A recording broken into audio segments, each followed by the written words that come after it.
Hello my dear students. तो बच्चों NCERT based question practice में कंटिन्यू करते हैं हमारा चैप्टर बायोटेक्नोलॉजी। लास्ट सेशन में इफ यू रिमेंबर हमने जो क्वेश्चन डिस्कस किए थे उसमें हमने सेलेक्टेबल मार्कर्स तक का कॉन्सेप्ट डिस्कस कर लिया था, है ना। मैं आपको दिखाती हूँ what was the last question, that one, okay, जिसमें हम ब्लू व्हाइट स्क्रीनिंग की बात कर रहे थे। मैंने आपको बताया था कि अगर हम क्लोनिंग वेक्टर्स को देख रहे हैं तो क्लोनिंग वेक्टर में तीन प्रॉपर्टीज एसेंशियली होनी चाहिए। एक, ओराए उसमें जरूरी है तभी वो अपनी कॉपीज बनाएगा। दूसरा, सेलेक्टेबल मार्कर की प्रेजेंस जरूरी है जिससे हम ये डिफरेंशिएट कर सकें कि इनमें से किसमें हमारा फॉरेन जीन इंसर्ट हुआ है और किसमें नहीं हुआ है। एंड थर्ड, क्लोनिंग साइट होनी चाहिए, यानी वो जगह जहां पर रेस्ट्रिक्शन एंजाइम कट लगाएगा और हमारे डिजायर्ड जीन को जाकर जोड़ेगा। ठीक है। अब अगर हम क्लोनिंग वेक्टर्स में जो most commonly use cloning vector है दिस वन, मैंने आपको कहा था इसका डायग्राम आप अच्छे से प्रैक्टिस कर लेना, बोर्ड्स में भी क्वेश्चंस आते हैं, नीट में भी पूछे जाते हैं। पीबीआर 322 की बात करें तो यहां पर जो सेलेक्टेबल मार्कर हैं वो है एंटीबायोटिक रेजिस्टेंट जीन, जिसके बेसिस पर हम पता करते हैं। बट अगर हम एक और वेक्टर की बात करें, मैंने ये भी ध्यान रखना एनसीईआरटी में नाम नहीं दिया गया है, सो आपको ध्यान रखना है कि यहां पर जिस मेथड की बात की है वो है PUC19 नाम का एक प्लाज्मिड या क्लोनिंग वेक्टर। ठीक है।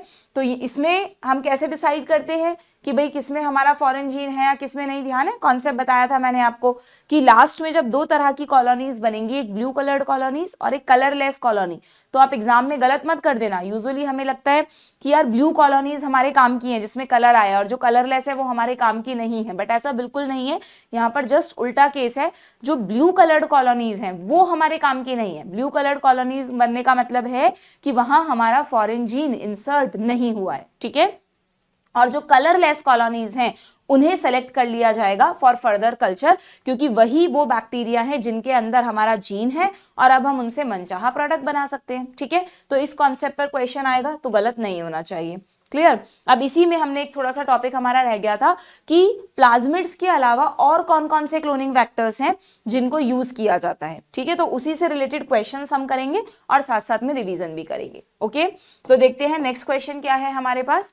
The question is which of the following is commonly used in transfer of foreign DNA into crop plants। आपको बताना है कि अभी तक तो हम बात कर रहे थे बच्चों जब होस्ट कौन हो, एक बैक्टीरियल सेल।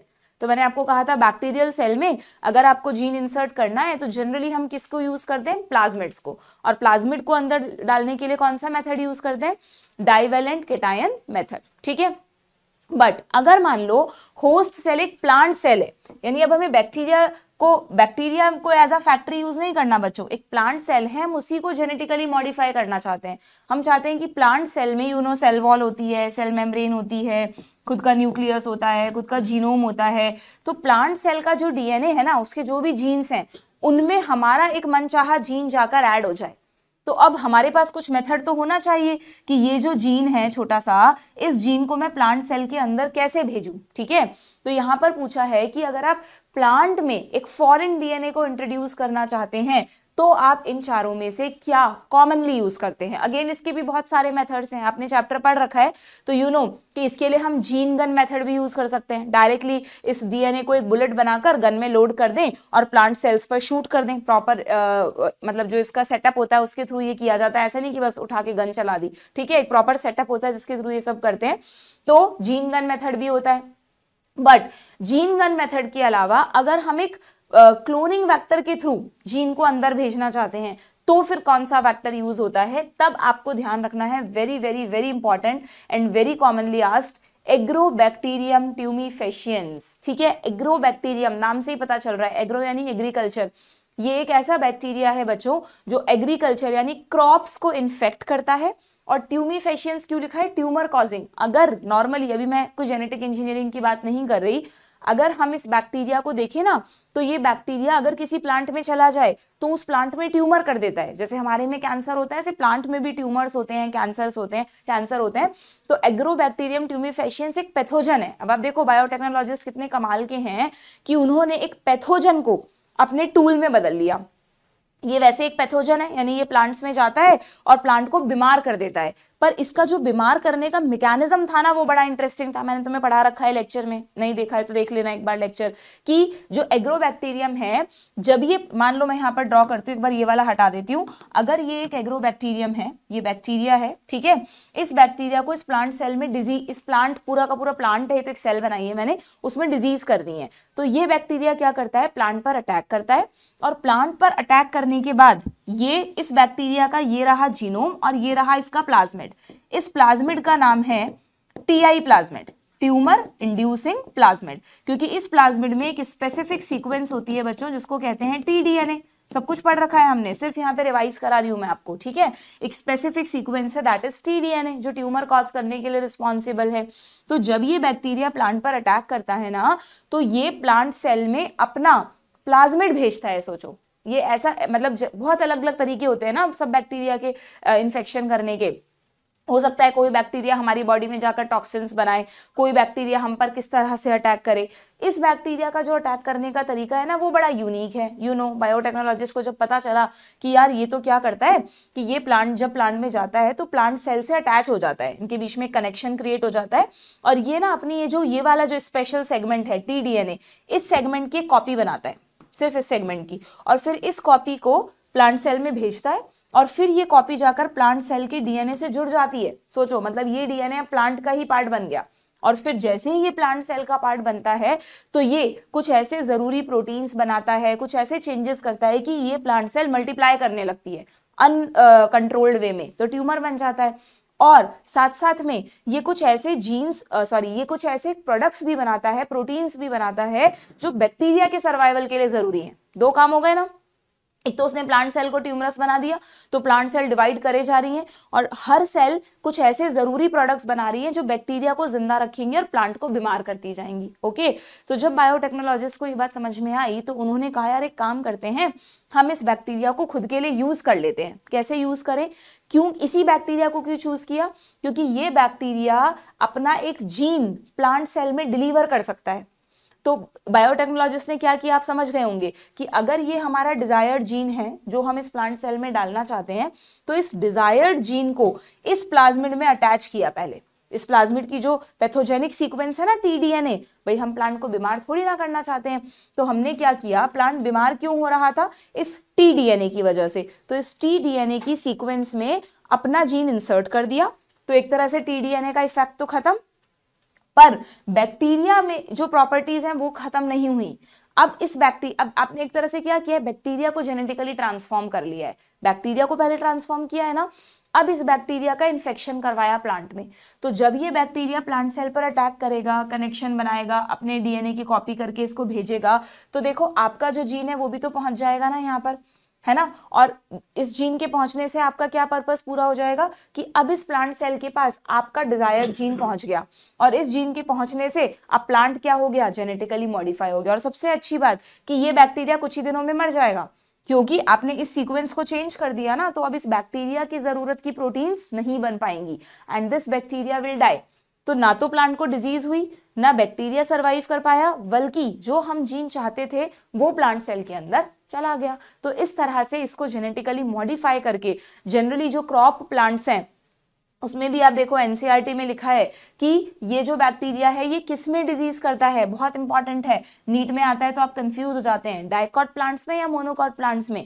तो डू रिमेंबर ये डाइकॉट प्लांट्स का पैथोजन है। मोनोकॉट में अगर आपको कोई जीन भेजना है तो आप जीन गन मेथड यूज करेंगे या कोई भी दूसरा मेथड यूज करेंगे।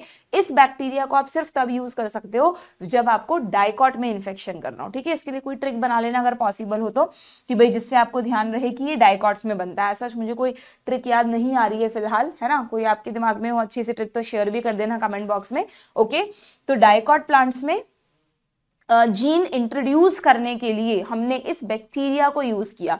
और आप एक फर्क और समझ रहे हैं क्या बच्चों यहाँ पे, कि जो हम इससे पहले जो मैंने आपको PBR 322 या PUC 19 बताए थे वो प्लाज्मिड्स हमने लेबोरेटरी में बनाए थे, पर ये जो TI प्लाज्मिड है ये ओरिजिनल है, इसको हम लेबोरेटरी में नहीं बना रहे। हम सिर्फ इस TI प्लाज्मिड को निकाल कर उसमें TDNA इंट्रोड्यूस करेंगे, फिर उसको बैक्टीरिया में इंट्रोड्यूस करेंगे, और फिर इस बैक्टीरिया से प्लांट को मॉडिफाई करेंगे। ठीक है, तो this is the difference. Clear? So यहाँ पे आंसर हो गया एग्रोबैक्टीरियम, और इससे रिलेटेड कोई भी क्वेश्चन आएगा तो आई थिंक अब आप लोग कर सकते हैं। ठीक है, इसका पूरा और भी अच्छे से स्ट्रक्चर वगैरह पढ़ा के मैंने लेक्चर में बताया है, अगर डिटेल में पढ़ना है आपको तो आप वहां से समझ लें। ठीक है, यहाँ पर आप है ना गलती से ये मत टिक कर देना बच्चों, क्योंकि आपके बायोटेक्नोलॉजी में जो नेक्स्ट चैप्टर है एप्लीकेशंस वाला, वहां पर इसका भी नाम आएगा, मेलॉइडीगाइनी इनकॉग्निटिया। और मेलॉइडीगाइनी क्या है? मेलॉइडीगाइनी कोई बैक्टीरिया का नाम नहीं है, ये एक निमेटोड है बच्चों, ये एक निमेटोड है, ये एक पैथोजन है जो प्लांट्स में इन्फेक्शन करता है। अगेन एनिमल किंगडम में आएगा ना निमेटोड है तो ये एक पैथोजन है जो प्लांट्स में इन्फेक्शन करता है। और बायोटेक्नोलॉजी में हमने एक ऐसा मेथड ढूंढा है जिससे हम प्लांट को निमेटोड रेजिस्टेंस बना सकते हैं, निमेटोड रेजिस्टेंट बना सकते हैं। अगर आपको ध्यान हो तो आरएनए इंटरफेरेंस मेथड जब हम पढ़ते हैं तब इसको पढ़ते हैं। तो जनरली क्या होता है ना भाई, जब आप पढ़ते हो तब तो आपको पता रहता है, ठीक है ये टॉपिक है, आज ये पढ़ा कल वो पढ़ा, बहुत स्पेसिफिकली दिमाग में चीजें रहती हैं। बट जब नीट में इस तरह की टर्म्स आती हैं तो वहां पर फिर हम कंफ्यूज हो जाते हैं कि यार ये हमने कहाँ पढ़ा था और ये कहाँ पढ़ा था। तो अगर कॉन्सेप्ट्स पे अच्छी पकड़ है, अच्छे से क्वेश्चन प्रैक्टिस की है, तो फिर ये कंफ्यूजन आपको नहीं होगा। ठीक है, क्लियर? आगे बढ़ जाएं, चलिए नेक्स्ट क्वेश्चन पर आते हैं। Which of the following features cannot be associated with TI plasmid of Agrobacterium tumefaciens? अभी भी बताया मैंने आपको, which is modified। हमने एग्रोबैक्टीरियम को मॉडिफाई किया ना, कैसे मॉडिफाई किया? क्लोनिंग वेक्टर की फॉर्म में, उसकी पैथोजेनिक सीक्वेंस को डिस्टर्ब करके अपना मन चाहा जीन वहां पे जोड़ दिया। ठीक है, तो आपसे पूछा है इनमें से क्या इस बैक्टीरिया की प्रॉपर्टी नहीं है, किस बैक्टीरिया की जिसको आप मॉडिफाई कर चुके हो। ठीक है, it is not able to deliver gene of interest into dicot plant, it is not able to deliver। अगर ये हमारे जीन ऑफ इंटरेस्ट को डिलीवर ही नहीं कर पाएगा तो फिर फायदा क्या हुआ इसको मॉडिफाई करने का, तो ये तो गलत है। ठीक है, then it is able to deliver gene of interest into monocot plant. यहां तक तो बात सही थी कि यस ये मॉडिफाई होने के बाद भी it is capable to deliver the gene, लेकिन मोनोकॉट लिख दिया तो ये गलत हो गया। ठीक है, it is pathogenic to the plants, ये yes it is pathogenic to the plant, but जब आप इसको मॉडिफाई कर चुके हो तब ये पैथोजेनिक है क्या प्लांट के लिए, तब ये नहीं है, तो ये भी गलत हो गया।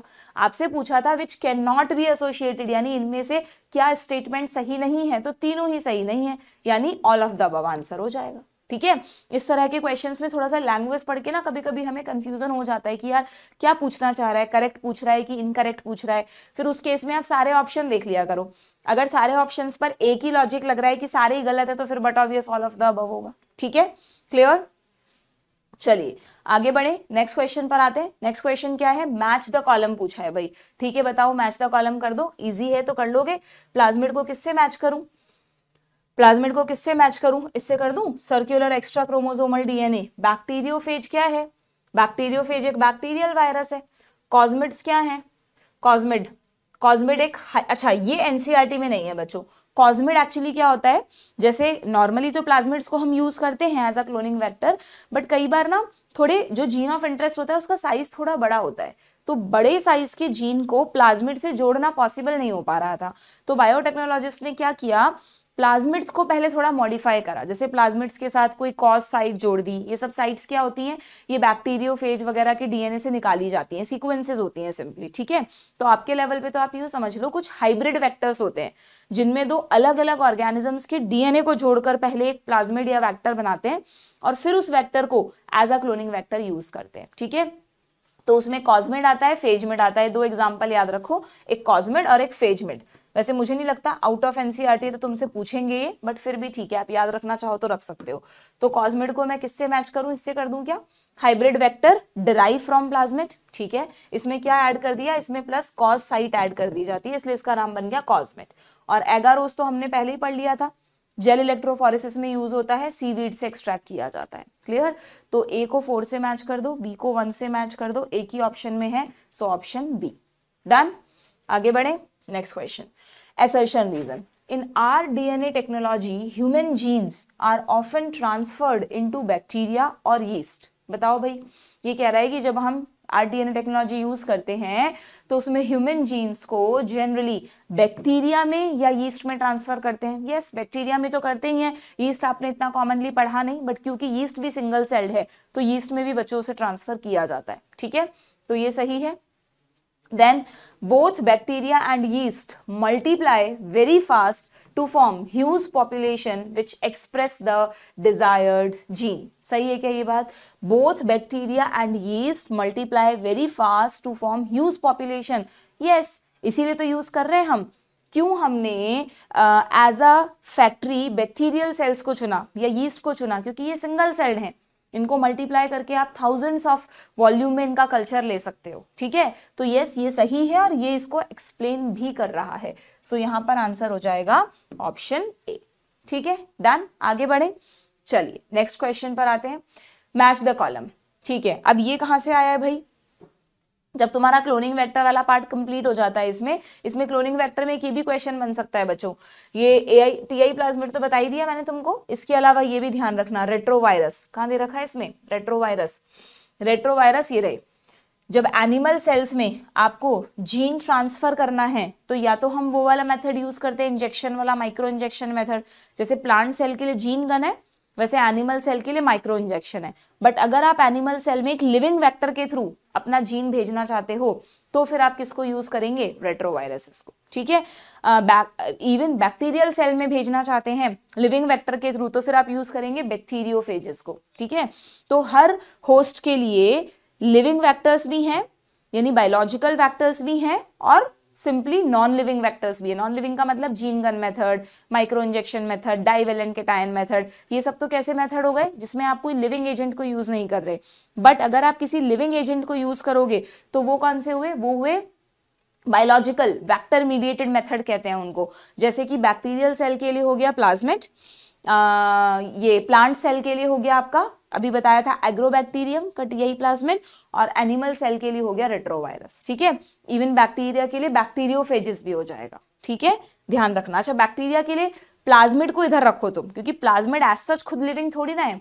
बैक्टीरिया के लिए लिविंग में आएगा बैक्टीरियोफेज और नॉन लिविंग में आएगा प्लाज्मिड. ठीक है, चलिए तो ये तो यहाँ के क्वेश्चंस हो गए. अब टूल्स में हमने अभी तक कौन कौन से टूल्स रिवाइज कर लिए? हमने देखा कि अगर हमें बायोटेक्नोलॉजी को सक्सेसफुली करना है तो वी रिक्वायर रेस्ट्रिक्शन एंजाइम्स. उसके साथ ही हमने जेल इलेक्ट्रोफोरेसिस देखा. फिर हमें क्लोनिंग वेक्टर्स चाहिए. अब आता है सबसे इंपॉर्टेंट, कॉम्पिटेंट होस्ट. ये कुछ नया नहीं है, मैं बता चुकी हूँ ऑलरेडी इसके बारे में आपको. कॉम्पिटेंट होस्ट का सिंपली ये मतलब है कि जिस होस्ट सेल में आप डीएनए को डालना चाहते हो, चाहे वो बैक्टीरियल सेल हो, प्लांट सेल हो, एनिमल सेल हो, अभी आपने देखा यीस्ट यानी एक फंगल सेल हो, तो वो जाएगा कैसे आपका जीन अंदर? तो ये जो सारे मेथड्स मैंने आपको बोले ना कि चाहे लिविंग वेक्टर को यूज करके भेजो, चाहे नॉन लिविंग टेक्निक्स के थ्रू भेजो, इन सबको ही बोलते हैं कॉम्पिटेंट मेथड्स. मतलब ये होस्ट सेल को कॉम्पिटेंट बना रहे हैं to accept the foreign DNA. लिखा है ना आगे ब्रैकेट में कि कॉम्पिटेंट का मतलब है होस्ट सेल का ट्रांसफॉर्मेशन करना विद रिकॉम्बिनेंट डीएनए, आपके डिजायर्ड जीन को होस्ट सेल में सिंपली भेजना, नथिंग एल्स. ठीक है, इसमें आपको 4-5 मेथड बताए हैं. एक तो डाइवेलेंट केटायन बताया है ना. डाइवेलेंट केटायन में हमें जनरली कंफ्यूजन कहाँ होता है? सीक्वेंस में. तो भाई देखो कि आइस हीट आइस है, आइस हीट आइस देना है, या फिर हो सकता है नीट में ऐसा लिखा हुआ आ जाए कि हीट आइस हीट है. जब आप बैक्टीरियल सेल्स में डीएनए भेजते हो तो आप हमेशा ध्यान रखो कि अगर आप 2 बार हीट शॉक दोगे ना, सेल ही मर जाएगी. 2 बार हीट शॉक कभी नहीं देना, ये नहीं होगा. सिर्फ एक ही बार हीट शॉक देना है. कितनी? 42 डिग्री सेंटीग्रेड पर. पहले बैक्टीरियल सेल्स को आइस में रखते हैं, एकदम से हीट देकर दोबारा जैसे आइस पे रखते हैं. आपने देखा होगा एकदम से किसी गर्म चीज को ठंडा या ठंडे को गर्म करो तो उनमें क्रैकिंग हो जाती है. तो ऐसा करने से बैक्टीरियल सेल्स में छोटे छोटे पोर हो जाते हैं जिसके थ्रू डीएनए एंटर कर जाता है. डीएनए मतलब प्लाज्मिड. ठीक है, क्लियर? तो ये आइस हीट आइस में कंफ्यूज मत होना. आइस 2 बार दे दो पर हीट शॉक एक ही बार देना है बैक्टीरियल सेल्स को. क्लियर? समझ में आ गया आपको? तो डाइवेलेंट केटायन मेथड बताया और ये सारे मेथड मैंने अभी आपको बता ही दिया. माइक्रो इंजेक्शन, जीन गन, है ना. ये क्या है भाई? What is disarmed pathogen vector? समझ गए कि अभी जो हम एग्रोबैक्टीरियम का केस डिस्कस कर रहे थे, या आप रेट्रोवायरस ले लो या बैक्टीरियोफेजेस ले लो, ये तीनों क्या हैं? ये तीनों अपने होस्ट के पैथोजेंस है ना. रेट्रोवायरस एनिमल सेल में डिजीज करता है, ये जो एग्रोबैक्टीरियम है वो डायकॉट प्लांट्स में डिजीज करता है, और बैक्टीरियोफेज क्या करते हैं? बैक्टीरिया को बीमारी तो कर देते हैं, लाइसिस कर देते हैं. तो ये तीनों पैथोजेंस हैं.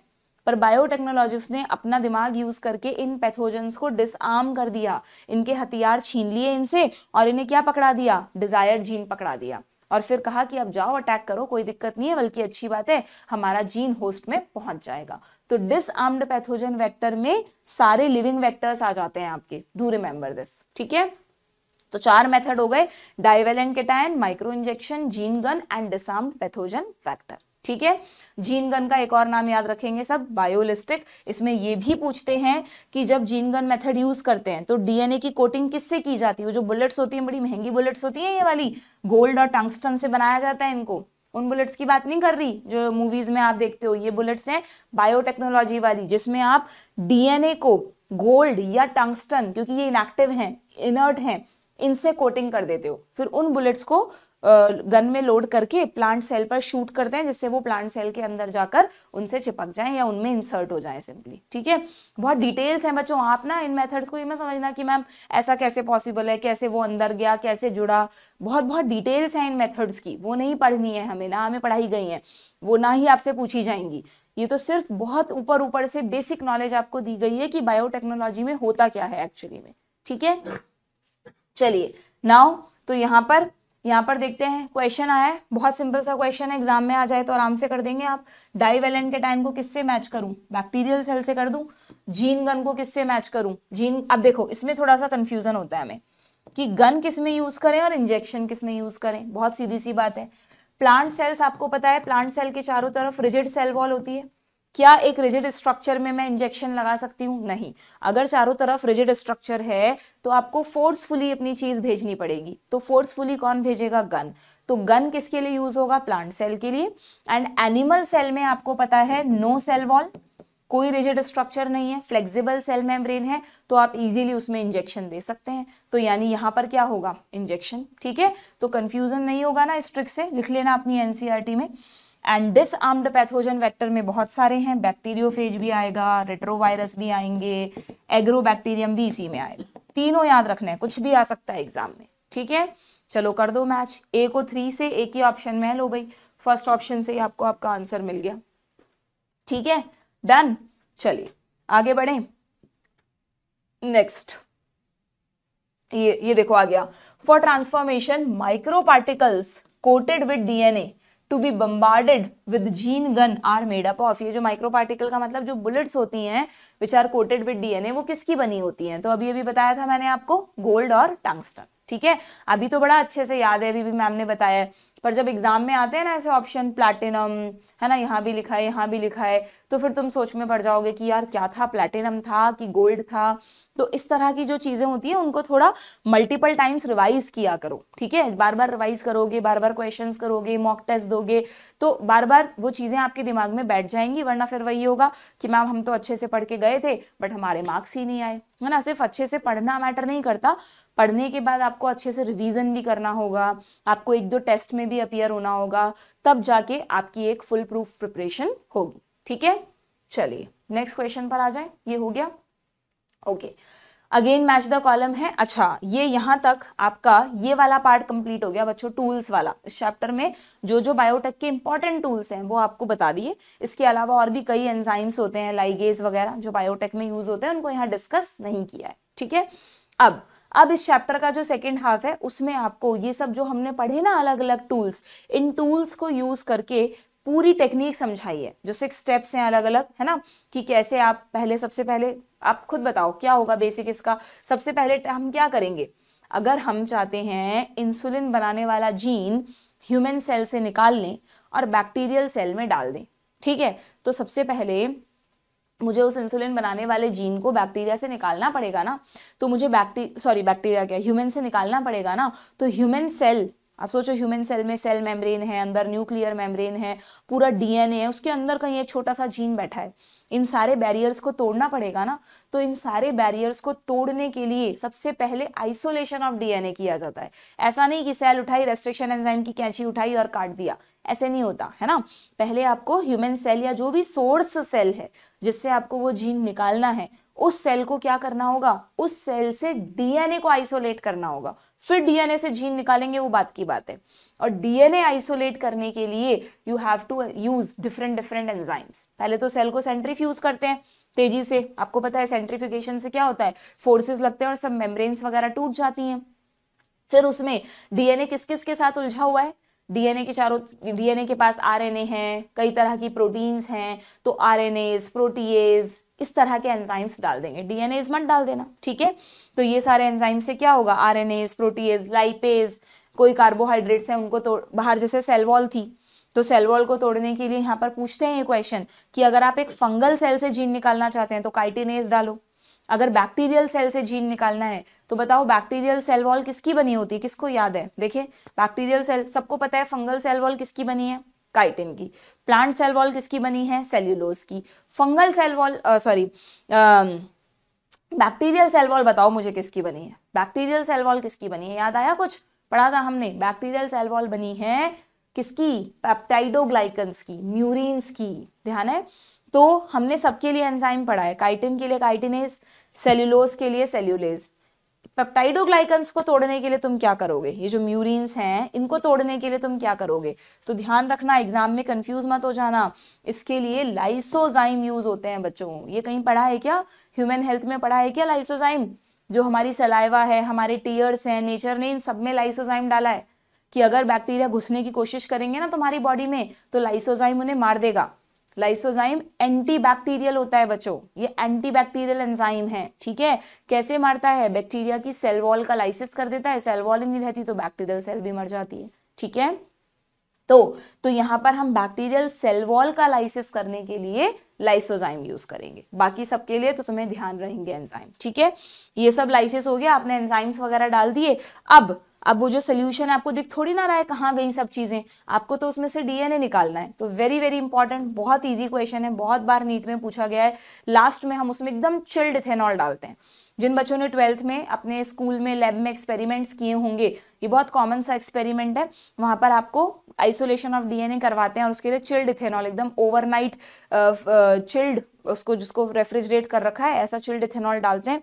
जैसे इथेनॉल उसमें डालते हैं सोल्यूशन में तो डीएनए के जो थ्रेड्स हैं वो आपको एकदम ऐसे डीएनए नहीं दिखेगा, डबल हेलिक्स स्ट्रक्चर नहीं दिखेगा, बट वाइट वाइट कलर के धागे उस सोल्यूशन में तैरते हुए से दिखने लगेंगे, ठीक है। तो बस ये इस तरह, और फिर उन धागों को निकालने के लिए ना आपकी बुक में लिखा, यहाँ पे सिर्फ लिख दिया है, ये स्पूलिंग मेथड यूज करते हैं। देखो कुछ चीजें थ्योरी में नहीं होती, डायग्राम में होती हैं, ये कहीं नहीं लिखा है स्पूलिंग, यहाँ पर सिर्फ डायग्राम में लिखा है। ऐसे एक रॉड डालते हैं और उसको ऐसे ऐसे घुमाते हैं तो जो डीएनए के धागे हैं वो उस रॉड पे चिपक जाते हैं, ठीक है। तो आइसोलेशन ऑफ डीएनए कर लिया। अब बताओ क्या करें, जीन मिल गया क्या आपको, आपका जीन नहीं मिला, आपने ह्यूमन सेल में से अभी सिर्फ डीएनए निकाला है। अब आपको उस डीएनए में से इंसुलिन बनाने वाला जीन निकालना है। तो now what you have to do कि जेल इलेक्ट्रोफोरेसिस टेक्निक यूज करेंगे, वो जो डीएनए है उसको वेल्स में लोड करेंगे, वही कैथोड एनोड वाला कॉन्सेप्ट, ठीक है। और जैसे जैसे डीएनए के फ्रेगमेंट्स, अच्छा उसमें पहले रेस्ट्रिक्शन एंजाइम भी डालेंगे, सीधा इलेक्ट्रोफोरेसिस मत कर देना, पहले उसमें क्या डालेंगे आप, रेस्ट्रिक्शन एंजाइम्स डालेंगे। तो और रेस्ट्रिक्शन एंजाइम भी कौन सा डालेंगे, जो स्पेसिफिक है। भाई इसके लिए नॉलेज होनी चाहिए कि अगर हमें इंसुलिन बनाने वाला जीन निकालना है तो इंसुलिन बनाने वाले जीन के दोनों तरफ कौन सी पैलिंड्रोमिक सीक्वेंस है, उस पैलिंड्रोमिक सीक्वेंस को कौन सा एंजाइम कट करता है, तो वही एंजाइम ऐड करते हैं। वो एंजाइम कट्स लगा देता है, कट तो उसने लगा दिए बट वो पीस हमें चाहिए, तो उसके लिए वी रिक्वायर सेपरेशन, है ना। तो सेपरेट मतलब कटिंग भी कर दी आपने और फिर सेपरेशन भी कर लिया, दोनों एक साथ दिखा दिए। तो जैसे ही आप वेल्स में लोड करेंगे, डीएनए के फ्रेगमेंट मूव करेंगे, फिर आप उसको सेम वही इथिडियम ब्रोमाइड यूवी रेज से देखेंगे, तो जो आपका डिजायर्ड पीस है उसको इल्यूशन से अलग कर लेंगे, ठीक है। अब सुनो, अब यहाँ पर एक एडिशनल चीज है कि वो जो पीस हमने अलग किया ना डिजायर्ड जीन, अभी तक तो मैंने तुम्हें कहा था कि उस जीन को क्लोनिंग वेक्टर के साथ लगाओ और होस्ट सेल में डाल दो, बट उस जीन को जिसको हमने इतनी मेहनत से अलग किया है, हम चाहते हैं कि काश हमारे पास कोई ऐसी टेक्निक होती जिससे हम उस जीन की हजारों लाखों करोड़ों कॉपीज बना लें और फिर उस जीन को जितना चाहे यूज करें। तो yes we can do this and that is called amplification. वो जो जीन है जो आपने निकाला इतनी मेहनत से, आप उस जीन को एम्प्लीफाई कर सकते हो बच्चों। एम्प्लीफाई करना यानी मल्टीप्लाई करना, उसकी करोड़ों बिलियन ऑफ कॉपीज बना सकते हो, ठीक है। और उसके लिए वेरी वेरी इंपॉर्टेंट, सब बच्चों का फेवरेट क्वेश्चन होता है ना, बोर्ड्स में आ जाए, नीट में आ जाए, पीसीआर, बड़ी सिंपल सी टेक्निक है, पॉलीमरेज चेन रिएक्शन, ठीक है। तो इसके क्वेश्चंस पर हम अभी आते हैं। पहले जो हमने ऊपर वाला पार्ट किया है उसके क्वेश्चंस कर लें एक बार, चलो देखो, पढ़ा तो पूरा रखा है ना मैंने वहां पर, जिसको लग रहा है कि मैम हमें तो पढ़ने में ज्यादा मजा आ रहा है, पहले पूरा पढ़ा दो, तो प्लीज वो जाओ मेरी प्लेलिस्ट पर, पहले देखो वहां सब पढ़ा रखा है डिटेल में, यहाँ तो हम रिवीजन कर रहे हैं, ठीक है। चलो तो बताओ, आइसोलेशन ऑफ डीएनए के लिए क्या करें? बैक्टीरियल सेल को किससे ट्रीट करें? सेल्यूलेज से। प्लांट सेल को किससे, देखो हो गया ना गड़बड़, सेल्यूलेज से करेंगे क्या बैक्टीरियल सेल को? बैक्टीरियल सेल को किससे करेंगे? लाइसोजाइम से, ठीक है। प्लांट सेल को किससे करेंगे? प्लांट सेल यानी सेल्यूलोज, सेल्यूलेज से। और फंगल सेल को काइटिनेज से। वाह, ये तो बिल्कुल सीधा सीधा मैच है। तो 1 2 3 ये रहा ऑप्शन सी, ठीक है। ऐसे छोटी मोटी सिली मिस्टेक हो जाती है कई बार कि हमें पता था यार ये करना था, जबकि हमने टिक इसको इसके साथ कर दिया, तो ये आपको खुद से ध्यान रखना है, कोई बताने वाला नहीं आएगा वहां पे इस तरह की गलतियों को। ओके, नेक्स्ट यहाँ पे आपसे, अच्छा आ गया पीसीआर का क्वेश्चन, आ ही गया। लो, तो अब पीसीआर पॉलीमरेज चेन रिएक्शन सबको पता है, कैरी मुलिस नाम के साइंटिस्ट थे, उन्होंने इस टेक्निक के बारे में बताया था, एनसीईआरटी में उनका नाम नहीं दे रखा, और सिंपली नाम से ही पता चल रहा है पॉलीमरेज। क्यों? क्योंकि यहाँ पर आप जीन क्या है, डीएनए का एक टुकड़ा ही तो है। तो अगर आपको ध्यान हो जेनेटिक्स में डीएनए के रेप्लिकेशन में कौन सा एंजाइम यूज होता था? सबसे मेन एंजाइम डीएनए पॉलीमरेज। वैसे तो हेलिकेज, लाइगेज सब यूज होते थे, बट जो मेन पॉलीमराइजेशन करता था वो डीएनए पॉलीमरेज था। तो उसी एंजाइम को यहाँ यूज करेंगे, इसलिए पॉलीमरेज। चेन इसलिए क्योंकि एक के बाद एक स्टेप रिपीट होता रहता है चेन प्रोसेस की तरह, और रिएक्शन सिंपली, ठीक है। तो यहाँ पर 3 स्टेप्स आपको ध्यान रखने हैं बच्चों, पूरा डिटेल में नहीं पढ़ा रही हूँ मैं, ऑलरेडी पढ़ा चुकी हूँ।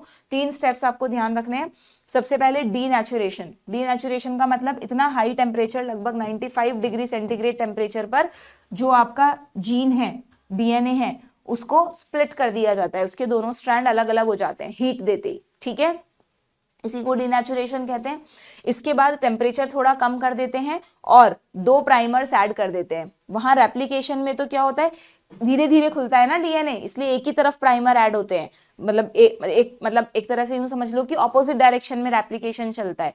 बट यहाँ तो ऐसी कोई बाउंडेशन नहीं है, यहाँ तो हीट ने डीएनए को खोला है, तो डीएनए पूरा खुल गया है, तो आराम से ऑपोजिट एंड्स पर प्राइमर बाइंड हो जाएंगे और दोनों में वही सेम 5 to 3 डायरेक्शन में पॉलीमराइजेशन चलेगा, ठीक है। तो यहाँ पे 1 सेट ऑफ प्राइमर का ऐड होना, अनीलिंग, एंड देन फिर यहाँ पर सिंगल सिंगल न्यूक्लियोटाइड, ध्यान है वो मोती आपको, जो सिंगल सिंगल मोती जुड़ते जाएंगे और पूरी की पूरी चेन बनेगी, तो वो मोती कौन है? डीऑक्सी न्यूक्लियोटाइड्स, ठीक है। वो यहाँ पर ऐड होते जाएंगे और वही डायरेक्शन ध्यान रखना, यहाँ भी 5 to 3 डायरेक्शन में चलेगा, यहाँ भी 5 to 3। बट मोतियों को ऐड करने के लिए एंजाइम कौन सा लगेगा?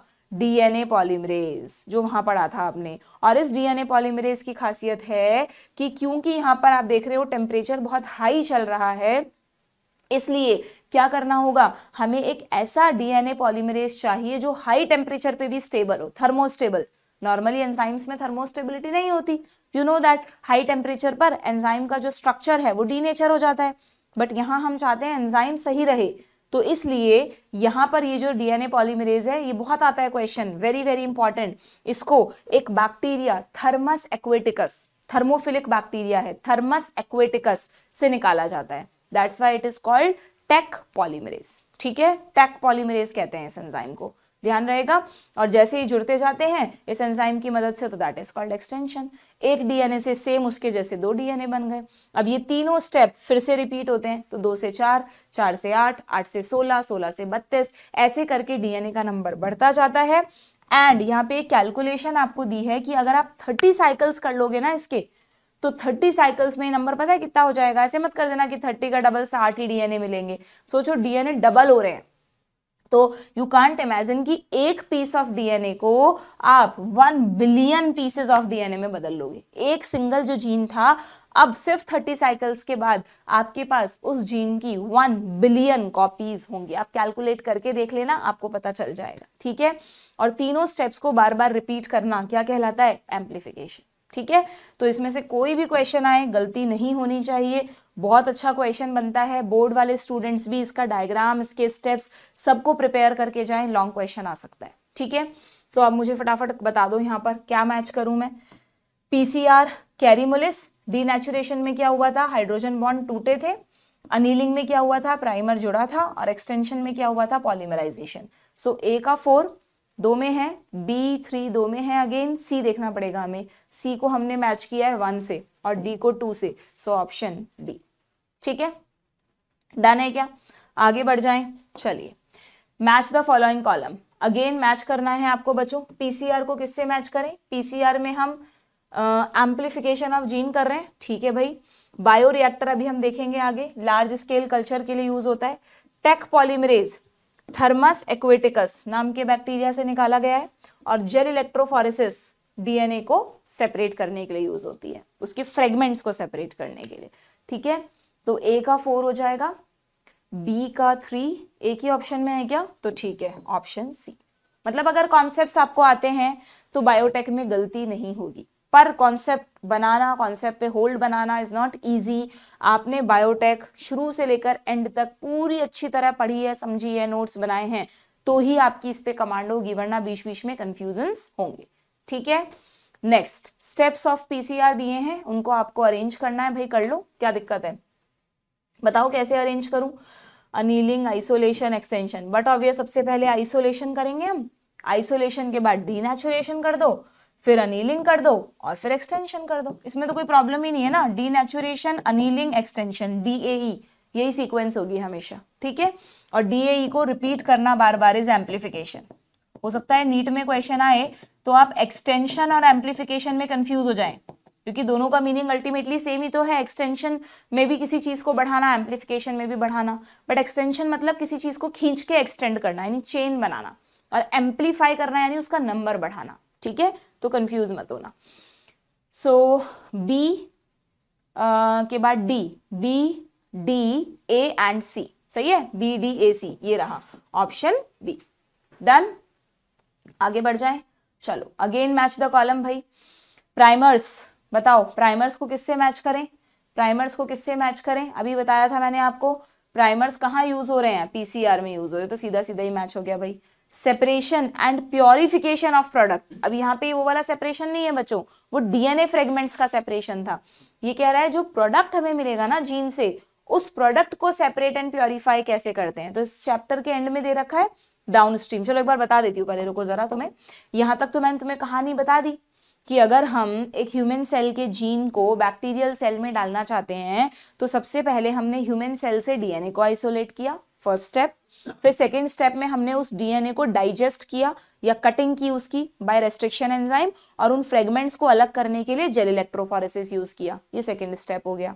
अब वो जो जीन हमें मिला है, उस जीन को थर्ड स्टेप पे पीसीआर पे, मतलब पीसीआर से हमने एम्प्लीफाई कर लिया। अच्छा यहाँ पे एक चीज और ध्यान रखना, जरूरी नहीं आप सीधा जीन को ही एम्प्लीफाई करें, आप ऐसा भी कर सकते हैं कि जीन को प्लाज्मिड में अटैच कर दें, और वो जो प्लाज्मिड जिसको अब आप रिकॉम्बिनेंट डीएनए कह रहे हैं, उसकी पीसीआर से मल्टीपल कॉपीज बना ले, बिल्कुल ऐसा भी पॉसिबल है। आप सीधा जीन ऑफ इंटरेस्ट की भी कॉपी कर सकते हो, या आप जो आपने रिकॉम्बिनेंट डीएनए बनाया उसकी भी कॉपीज कर सकते हो, बट ये इन विट्रो मेथड है, सेल की कॉपीज नहीं कर रहे हो पीसीआर से, ध्यान रखना। जब तक डीएनए सेल के बाहर है, चाहे वो प्लाज्मिड की फॉर्म में हो, चाहे वो जीन ऑफ इंटरेस्ट हो छोटा सा, उसको अगर आप मल्टीप्लाई कर रहे हैं तो दैट इज पीसीआर। सेल की कॉपीज नहीं करते, इसलिए पीसीआर में लिखा हुआ है PCR is in vitro technique. बच्चों पीसीआर क्या है? इन विट्रो टेक्निक है, ये दे रखा, देखो वेरी वेरी इंपॉर्टेंट वर्ड, ये रहा इन विट्रो, यहाँ पे कहीं भी सेल यूज नहीं किए हमने, ठीक है। अच्छा अब हमारे पास कॉपीज आ गई ना, अब क्या करें हम फोर्थ स्टेप पर? अब जो आपने कॉपीज बना ली, अब बस उसको भेजो होस्ट सेल में। तो होस्ट सेल में भेजने के लिए इंसर्शन कर दो उसका, वही कॉम्पिटेंट मेथड्स, कोई भी एक जीन ट्रांसफर टेक्निक यूज कर लो, चाहे आप माइक्रो इंजेक्शन कर लो, जीन गन यूज कर लो, डिसआर्म्ड पैथोजन वेक्टर कर लो, प्लाज्मिड में अटैच किया है तो प्लाज्मिड को भेज दो डाइवेलेंट केटायन मेथड से, व्हाटएवर जो भी वहां पर सूटेबल मेथड है वो यूज कर लो। और जब उसे आप यूज करोगे तो वहीं पर आपको जो भी सेलेक्टेबल मार्कर आपके उस फैक्टर में था, उसके थ्रू आपको ये भी डिसाइड करना पड़ेगा कि किसमें ट्रांसफॉर्मेशन हुआ है और किसमें नहीं हुआ है, ठीक है। कौन ट्रांसफॉर्मेंट्स में भी रिकॉम्बिनेंट है और कौन नॉन रिकॉम्बिनेंट है, हमें तो रिकॉम्बिनेंट से मतलब है। तो यहां तक के स्टेप्स हो गए, ठीक है। अब फाइनली मेरे को मिल गए, मान लो बैक्टीरिया की बात कर रही थी मैं, अब मेरे पास वो बैक्टीरियल कॉलोनी है जो कि क्या है, जो कि रिकॉम्बिनेंट्स है। अब मुझे उसका लार्ज स्केल कल्चर करना है, मैं चाहती हूँ मेरे पास उसकी इतनी सारी सेल्स हो जाएं कि मैं जितना चाहा इंसुलिन बनाऊं और फिर उसे मार्केट में सेल करूं, डायबिटीज के पेशेंट्स उसको यूज करें। तो अब जो फिफ्थ स्टेप होगा that is foreign gene product को ऑब्टेन करना। ऑब्टेन करने के लिए पहले आप उसको मल्टीप्लाई कर रहे हो, तो मल्टीप्लाई अब आप सेल्स को कर रहे हो ना, क्योंकि आप सेल में डाल चुके हो उसको। तो यहां पर आपको जरूरत पड़ेगी बच्चों बायोरिएक्टर्स की। ठीक है, बायोरिएक्टर को डिटेल में हमने पढ़ रखा है, यहाँ मैं दोबारा रिवाइज नहीं कराऊंगी, बहुत सिंपल सा टॉपिक है, अच्छे से हमने पढ़ा है वहां पर। ठीक है, 2 तरह के बायोरिएक्टर्स आपको दिखाएं, दोनों में बस एक ही फर्क है कि यहाँ पर सिंपल है, यहाँ पर स्पार्ज्ड है, यहाँ पर बबल्स की फॉर्म में एयर को भेजा जा रहा है जिससे कि ऑक्सीजन अवेलेबिलिटी बढ़ जाए। ठीक है, और जब बायोरिएक्टर में आपकी खूब सारी बैक्टीरियल सेल्स या जो भी सेल्स हैं, जरूरी नहीं है बैक्टीरियल सेल को ही करो, किसी भी सेल को आप मल्टीप्लाई करवा सकते हो, तो जब बहुत सारी कॉपीज बन जाएंगी तो सबसे फाइनल स्टेप आएगा डाउनस्ट्रीम प्रोसेसिंग, जिसका क्लियर कट डेफिनेशन एकदम रट लो इसकी, this is separation and purification of product. अभी कई बार बच्चे समझते हैं कि मैम बायोरिएक्टर में हमें मिल तो गया प्रोडक्ट, नहीं, बायोरिएक्टर में आपने अपनी मॉडिफाइड सेल्स को मल्टीप्लाई किया है, प्रोडक्ट नहीं निकला अभी उसमें से, अभी उन सेल्स में से प्रोडक्ट को निकाल के फिर उसे प्योरीफाई करना होगा, उसके क्लिनिकल ट्रायल्स करने होंगे, देखना होगा उसका कोई एडवर्स इफेक्ट तो नहीं है, इस सारे प्रोसेस को कहते हैं डाउनस्ट्रीम प्रोसेसिंग। ठीक है, तो this is the final step जिसके थ्रू आपको आपका प्रोडक्ट कमर्शियल फॉर्म में मिलेगा, है ना। ये क्वालिटी कंट्रोल टेस्टिंग भी होगी, उसकी सारी चीजें होंगी, प्रिजर्वेटिव्स भी ऐड करने होंगे उसमें जिससे वो लॉन्ग टाइम अवेलेबल हो सके। क्लियर, तो बी को किससे मैच करोगे, 4th से। प्रेसिपिटेशन कब हुआ था डीएनए का, जब हमने चिल्ड इथेनॉल डाला था आइसोलेशन में। And what is transformation, transformation का सिंपली मतलब है कि जब बैक्टीरिया किसी फॉरेन डीएनए का अपटेक कर ले या हम उसमें डाल दें तो दैट इज ट्रांसफॉर्मेशन। सो ए का फर्स्ट एक ही ऑप्शन में भाई, कोई कंफ्यूजन है ही नहीं, सीधा सीधा ऑप्शन डी पे चले जाओ आप। ठीक है, क्लियर, चलो आगे बढ़ते हैं। स्टेटमेंट टाइप क्वेश्चन पूछा है, बायोरिएक्टर पे आ गया भाई क्वेश्चन। बायोरिएक्टर में बोला है कि इट प्रोवाइड, आई थिंक अपन कर सकते हैं ना इसको कंप्लीट, इतने क्वेश्चन बचे होंगे, इसके 3-4 क्वेश्चन और होंगे। हाँ बस हो गया है, सेशन कंप्लीट होने वाला है, 3-4 क्वेश्चन और हैं। बायोरिएक्टर क्या प्रोवाइड करता है बच्चों, optimum temperature, pH, salts, vitamins and oxygen. बिल्कुल, जब तक ये सब नहीं मिलेगा तब तक बैक्टीरियल सेल्स ग्रो नहीं करेंगी। अच्छा, यहाँ पर एक कंफ्यूजन और होता है, सुनना, वैसे तो जब हम बायोरिएक्टर पढ़ते हैं ना, एनसीईआरटी में तो कहीं यूज नहीं किया, बट मैंने जब मतलब बहुत सारे कंफ्यूजन्स हुए तब मैंने डिटेल में इसको रिसर्च किया। तो एक्चुअली क्या है बच्चों, एक वर्ड है फर्मेंटेशन, जो हम रेस्पिरेशन में पढ़ते हैं एनारोबिक प्रोसेस के लिए, बट यहाँ पर है ना फर्मेंटेशन एक, जब हम बायोटेक्नोलॉजी में फर्मेंटेशन बोलते हैं तो फर्मेंटेशन का मतलब ये नहीं होता कि एनारोबिक कल्चर, इस पूरे प्रोसेस को फर्मेंटेशन कहा गया है बायोटेक में। ये जो आप लार्ज स्केल कल्चर कर रहे हो ना बैक्टीरिया का बायोरिएक्टर में, this is also called fermentation. अब कितनी अजीब बात है ना, बायोरिएक्टर में सबसे इंपॉर्टेंट होता है ऑक्सीजन, ऑक्सीजन दी जाती है, पर फिर भी हम इसे फर्मेंटेशन कह रहे हैं। तो कई बार आप देखना जब आप नीट के पीवाईक्यूज करते हो ना, तो उसमें ऑप्शंस में ऐसे आता है फर्मेंटर्स, कंटिन्यूअस फर्मेंटेशन, डिसकंटिन्यूअस, तो कल्चर के लिए फर्मेंटेशन वर्ड यूज हुआ है, प्लीज इसको लिख लेना अपनी एनसीईआरटी में। ठीक है, कि बायोटेक्नोलॉजी में कल्चर को ही फर्मेंटेशन कहा जाता है, चाहे वो एरोबिक करवाएं चाहे वो एनारोबिक करवाएं। ठीक है, लेक्चर में मैंने लिखा रखा है। ओके, सो ये तो ठीक है भाई। Then sparged stirred tank bioreactor is a stirred type reactor in which air is bubbled. हाँ बिल्कुल ठीक है, बट दोनों एक दूसरे से कोई रिलेटेड नहीं है, बट बोथ आर करेक्ट। ठीक है, चलिए अगेन मैच द कॉलम आ गया बच्चों। अब बिल्कुल, अब तो पूरे वो वाले क्वेश्चन रह गए, हमने पूरा बेसिक कवर कर लिया, अब तो मिक्स क्वेश्चंस हैं। पीसीआर को किससे मैच करें, लो भाई, टीटीआर क्या था, सेलेक्टेबल मार्कर, जिसने अच्छे से रिवीजन किया फटाफट होंगे अब क्वेश्चन। जीन गन कब यूज किया था हमने, एलियन डीएनए को होस्ट सेल, होस्ट में भी प्लांट सेल में डालने के लिए। इकोआर फर्स्ट क्या है, एक तरह का रेस्ट्रिक्शन एंजाइम है। ए का 4th 2 ऑप्शंस में, सो बी देखना पड़ेगा first, so option A. Done, चलिए डाउनस्ट्रीम प्रोसेसिंग में क्या क्या होगा अभी पढ़ा हमने, formation of the product with suitable preservative, yes ये भी डाउनस्ट्रीम का पार्ट है। प्योरिफिकेशन ये तो है ही, क्वालिटी कंट्रोल टेस्टिंग बिल्कुल, क्लिनिकल ट्रायल्स ये भी है, and separation of the product from the bioreactor सभी है बच्चों, separation, purification all are the parts of. आपको पता है डाउन स्ट्रीम प्रोसेसिंग ऐसे छोटा सा टॉपिक नहीं, अपने आप में पूरा चैप्टर है। डाउन स्ट्रीम प्रोसेसिंग में इतनी टेक्निक्स होती हैं, सबको डिटेल में अलग अलग पढ़ते हैं, बट वो आपको नहीं पढ़ना, बायोटेक्नोलॉजिस्ट पढ़ते हैं। ठीक है, चलिए next, choose the correct option. लो एंजाइम डायग्राम बेस्ड क्वेश्चंस आ गए अब लास्ट में। तो ये आपके सेम एनसीईआरटी का डायग्राम है, शुरू में दे रखा है, ए और बी डीएनए पूछा है आपसे, तो एक वेक्टर डीएनए है एक फॉरेन डीएनए है, उसमें क्या बात है, उसमें क्या ही बताना है, और भी कुछ पूछा है क्या? हाँ, अब इसमें तो हम कैसे डिसाइड करें कि यार कौन सा वेक्टर है कौन सा फॉरेन है, तो उन्होंने हमें कंफ्यूज नहीं किया, सब में सेम ही दिया है, ये अच्छी बात है। हमें ये देखना है कि GAATTC यही सीक्वेंस है ना, यही सीक्वेंस है ना बच्चों, GAATTC, यस, ये किसकी, इस पे कौन सा एंजाइम एक्ट करता है, तो आपको ध्यान होगा ये EcoR फर्स्ट की सीक्वेंस है, ठीक है। तो बट ऑब्वियस यहाँ पर ऑप्शन हो जाएगा बी, ठीक है, ऑप्शन हो जाएगा बी। ये रहा, शुरू में देखो, भूल तो नहीं गए, इस चैप्टर के बिल्कुल शुरू में जाओ, वहां पर ये सेम डायग्राम दे रखा है, ये रहा GAATTC और एंजाइम का नाम भी दे रखा है, ये रहा EcoR फर्स्ट, यही सीक्वेंस है ना बच्चों इस डायग्राम में। तो थोड़ा सा मुझे लग रहा है कुछ गड़बड़ है, क्योंकि देखो GAATT और C वाला कहाँ गायब कर दिया इन्होंने, वो वाला गायब कर दिया यहाँ पे, ठीक है, कुछ यहाँ पे नीचे इसके साथ का G होना चाहिए था, C, अच्छा ओके, ये इन्होंने, सही है आई एम वेरी सॉरी, ये जब काट के अलग करेंगे तो ये पूरा सेगमेंट निकल जाएगा ना, तो G वाला पार्ट भी निकल जाएगा, इसलिए यहाँ पर नहीं दिखाया इन्होंने, ठीक है। चलो अच्छा, यहीं पर पता चल गया, वरना एग्जाम में कंफ्यूज होते तुम। नेक्स्ट, इसमें क्या करना है भाई, इसमें हमें बताना है, ध्यान से पढ़ लेना क्वेश्चन, इनकरेक्ट स्टेटमेंट बताना है, ये नहीं कि डायग्राम बेस्ड क्वेश्चन है और करेक्ट स्टेटमेंट ढूंढ लिया, कई बार हो जाता है ऐसा। It represent agarose gel electrophoresis in which lane 1, ये आपने देखो, आपने कभी ध्यान से देखा है इस डायग्राम को बच्चों, इसमें एक बहुत इंपॉर्टेंट चीज है नोट करने वाली, कि ये जो टेक्निक आपको दिखाई है इसमें ये लेन 1 2 3 4 4 लेन है, चारों में हमने वेल्स में डीएनए को लोड कर दिया।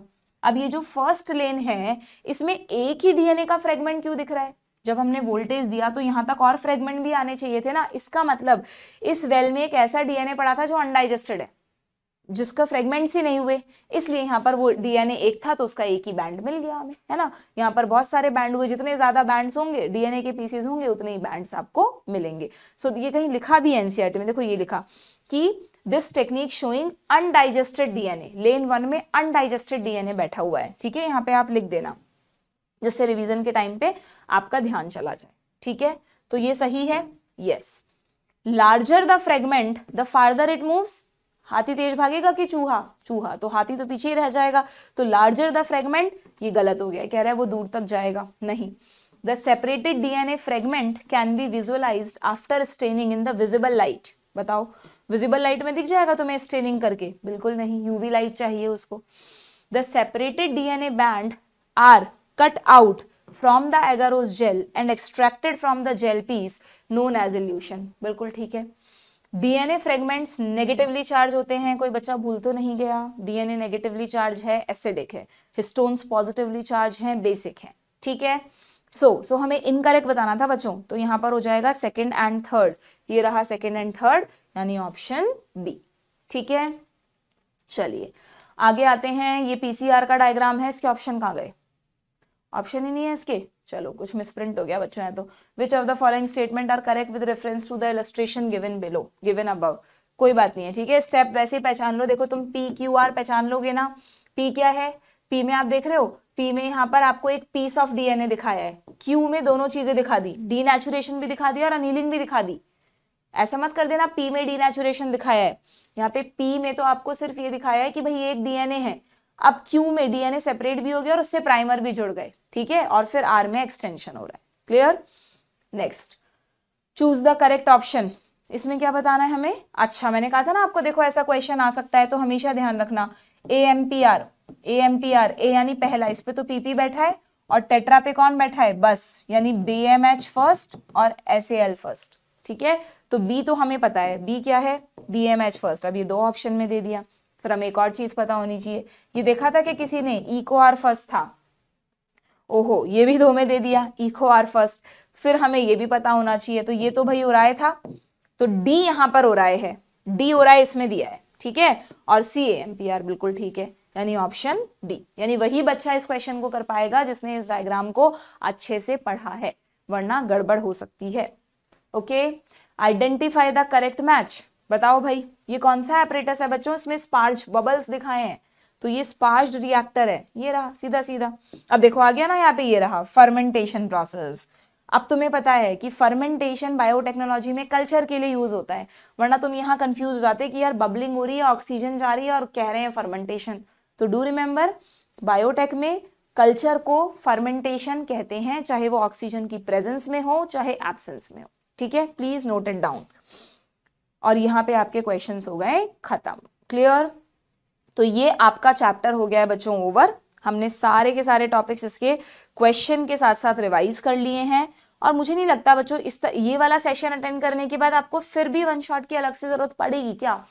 फिर तो मतलब वो वाली स्पून फीडिंग वाली बात हो गई कि मैम हमें पूरा चैप्टर एक बार फुल से ऊपर शुरू से लेकर एंड तक पढ़ा दो। देखो अभी भी मैं तुम्हें यही बोलूंगी कि प्लीज़ ये जो अब आपका इतना इंपॉर्टेंट टाइम है, इस इंपॉर्टेंट टाइम में रिवीजन करने का बेस्ट मेथड है आप कोई भी चैप्टर जो आपका टेस्ट में आ रहा है उस चैप्टर को उठाओ, एनसीईआरटी से उसको पढ़ो। एक बार तो आप पढ़ चुके हो ना, ऐसा तो कोई बच्चा नहीं जो पहली बार उस चैप्टर को पढ़ने बैठ रहा है। ऐसा है तो फिर आप अभी सीरियस नहीं है अपनी प्रिपरेशन के लिए। हाँ, कोई 4, 5, 6 चैप्टर रह गए हैं पूरे सिलेबस में तो कोई बात नहीं, उनको पढ़ लो। बट अगर कोई भी चैप्टर नहीं पढ़ रखा, मोर देन 60% सिलेबस अभी तक हमारा पेंडिंग है, तो फिर इसका मतलब अभी आप अपने एफर्ट्स अगले नीट के लिए करो, है ना। इस फालतू में 3 महीने में रिवीजन कर करके 3 महीने में बिगाड़ोगे। और सही बता रही हूँ, नहीं होता ऐसे सिलेक्शन, है ना।